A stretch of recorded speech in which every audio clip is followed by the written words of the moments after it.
أعوذ بالله من الشيطان الرجيم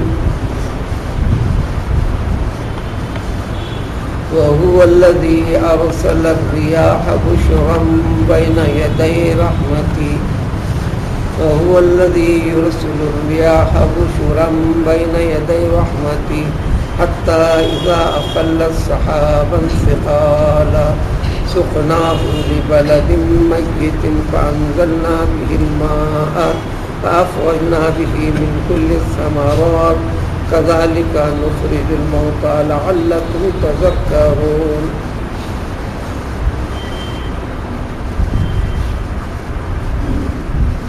ما قبل کی آیاتوں میں ذکر تھا اللہ تعالیٰ جو رب العالمین ہے اس کی قدرت کی نشانیوں کے ذکر کے بعد اے بندو تم اسی رب سے جو مانگنا ہے وہ مانگو، مگر مانگنے کا طریقہ ڈھنگ اور سلیقہ بھی سکھلایا اور بتلا دیا. پورے دل کے ساتھ، پوری دلی توجہ کے ساتھ، صرف الفاظ ہی نہیں، الفاظ کی حقیقت، ان الفاظ میں جو معنی اور مطلب ہے اس کے دل کی گہرائی کے ساتھ اللہ تعالیٰ کی طرف سے رجوع ہو کر طلب کرو تو تمہارا رب اس کو ضرور قبول کرے گا. تمہارے رب کی رحمت تمہارا استقبال کرے گی. اس مفہوم کو سمجھانے کے لیے پیغمبر موسیٰ علیہ السلام کے زمانے کا بھی ایک واقعہ بواسطے پیغمبر موسیٰ علیہ السلام دعا کے سلسلے میں ذکر کر دیا گیا. اب یہ ساری کی ساری چیزیں چاہے دعا کی ہوں، اللہ سے رجوع ہونے کی ہوں، اللہ کو ماننے اور اللہ کے حکام کو قبول کرنے اور اپنانے کی ہوں، یا جو نہیں کرتے اس کو ایک کیفیت ذکر کرتے ہیں جس کو انسان ہمیشہ مشاہدہ کرتا ہے، اس دنیا کی زندگی کا حصہ ہے. وہ ہے بارش کا برسنا. جب اللہ تعالیٰ چاہتا ہے برسات ہے، پھر بارش کا کو روک دینا. جب بارش کا موسم نہیں ہوتا ہے تو کیا حال ہوتا ہے زمین کا؟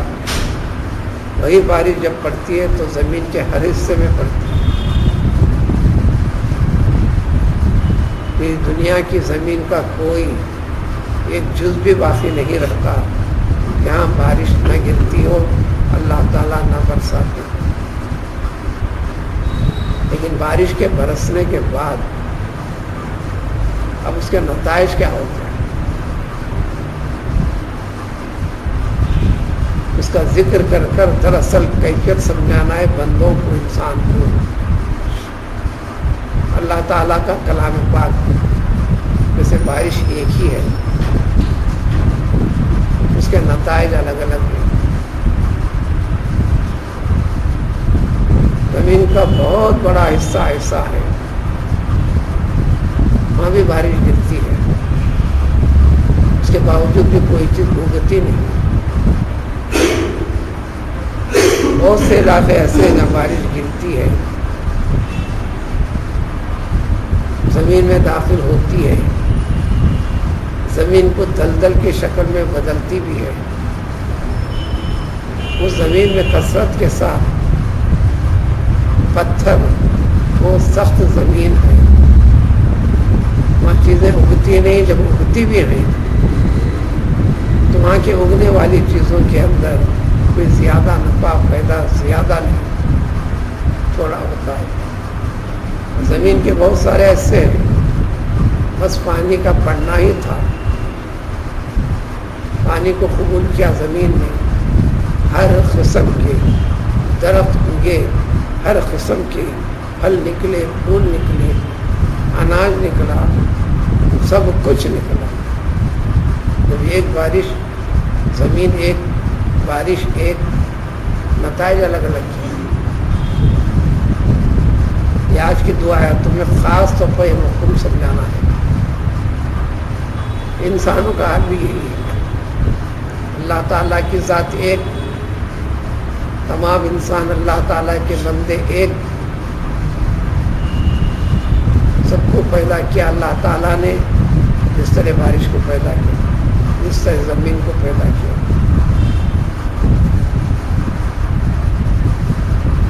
تو اللہ تعالیٰ کا کلام پاک ایک، اس کلام پاک کے انوار ہدایت سارے انسانوں کے لیے، لیکن یہ انوار کی تجلی کس پہ پڑ رہی، کس پہ نہیں پڑ رہی، کون اپنا رہا، کون اپنا رہا ہے، کون انکار کر رہا ہے یا قبول نہیں کر رہا ہے۔ ترجمہ ہے وہی اللہ تعالیٰ کی ذات ہے جو ہواؤں کو بھیجتے ہیں، بشرن، بشارت سنانے کے لیے، خوشخبری دینے کے لیے، انسان کے لیے راحت اور سکون کو پیدا کرنے کے لیے،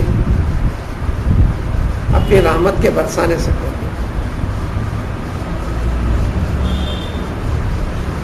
آسمان صاف ہے، اچانک بارش گرنا شروع نہیں ہوتی، بارش کے لیے اس سے پہلے انتظامات فرماتے ہیں، ابر پیدا فرماتے ہیں، ابر کے کیفیات پیدا ہوتے ہیں، پھر ہوائیں چلتی ہیں۔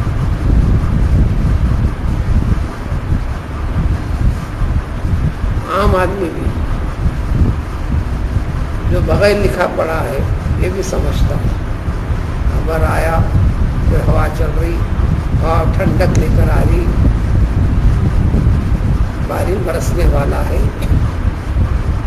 ذرا سمجھدار آدمی سمجھتا ہے کہ بارش کی بشارتیں اس تک پہنچی ہیں۔ قدرت کا نظام،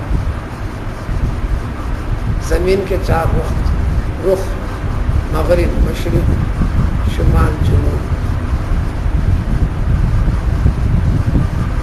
مغرب، مشرق، شمال، جنوب، مشرق کی جانب سے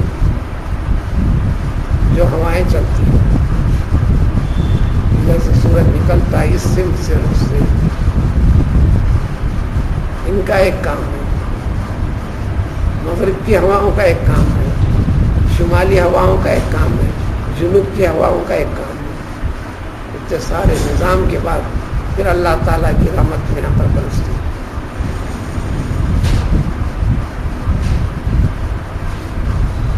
مشرق کی ہوا چلاتے ہیں اللہ تعالیٰ، ہواؤں کو ابھارتے ہیں، بادلوں کو ابھارتے ہیں۔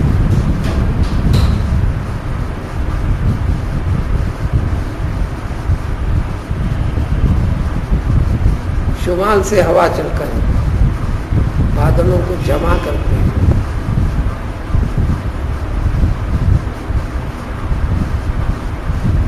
جنوب سے ہوا چل کر کہ بارش کی شکل میں اس کو بدلا دیتے ہیں، پانی برسنے لگتی ہے۔ مغرب سے جب ہوا چلتی ہے تو سارے بادل چھٹ جاتے ہیں۔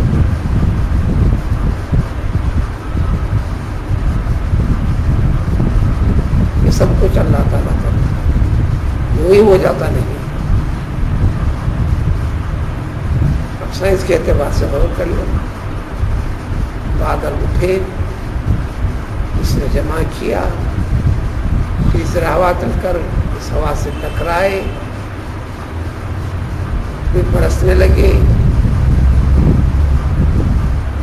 پھر ادھر سے مغرب سے ہوا چل کر اس کو سب بادلوں کو ہٹا دیا، آسمان کو صاف کر دیا۔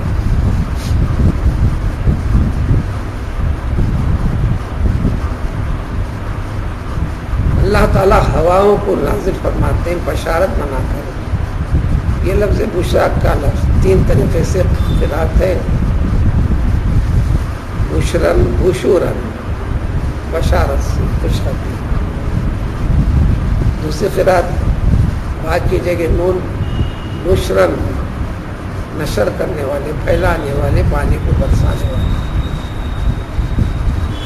آپ کو جو قرات لکھے بس پڑھنا بھیا۔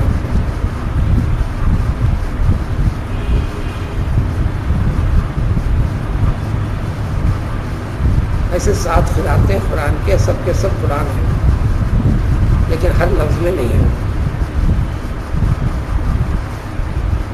حتیٰ اذا خلت، جب یہ ہوائیں چلاتی ہیں۔ دوسری ایک بات اور ہو،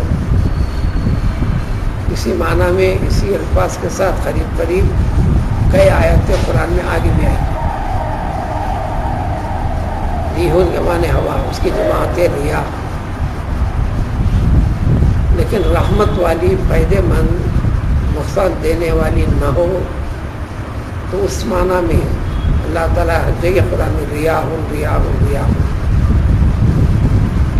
لیکن جب ایسی ہوا جو انسان کے لیے مصیبت کا ذریعہ بنے، عذاب کا ذریعہ بنے، نقصان کا ذریعہ بنے، اس کے لیے ریحٌ کا استعمال، واحد کا استعمال ہوا ہے۔ اب یہ عام آدمی کو اس کے حقائق جاننے کی ضرورت نہیں ہے۔